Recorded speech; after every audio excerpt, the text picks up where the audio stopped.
Hi, this is James Sedley. Welcome back to the Living in Savannah channel. Today I'm going to look at some data around days on market, the number of days on the market for homes in the landings in a couple categories in order to shed some hopefully useful light on what prospective buyers and sellers out there who are watching this video might expect.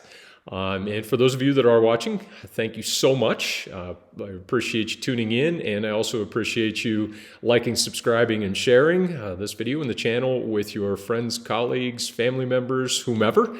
I appreciate that very much, and look forward to continuing to provide you with this content.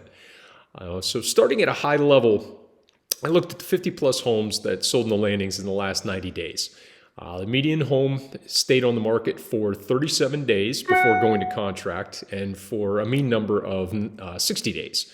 When we look at those homes that sold for $750,000 or less, which represents about 2/3 of those sales in the last 3 months, the median days on the market rose to 48 days and the mean to 75 days. For those homes that sold for over $750,000, the median days on the market was just 28, with the mean coming in at 37 days.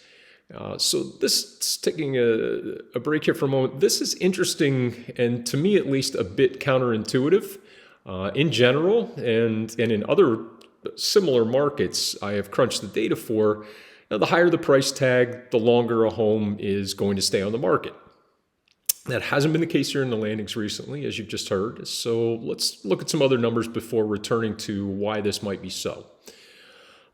When I looked at those same houses that sold in the past 3 months and looked at how days on the market related to dollar per square foot metric, the seemingly counterintuitive results were actually reinforced, and perhaps more strikingly so. Homes that sold for $250 per square foot and under actually stayed on the market nearly twice as long as those selling for over $250 a square foot, with the former staying in the market a median of 62 days and the latter just 33 days.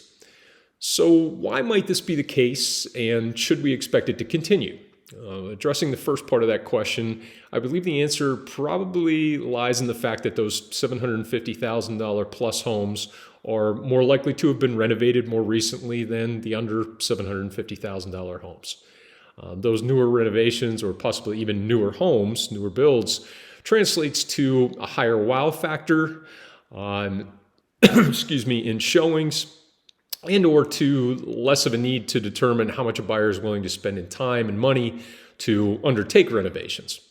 So those higher impact homes are going to take less time to sell because they require buyers to have less imagination and or patience.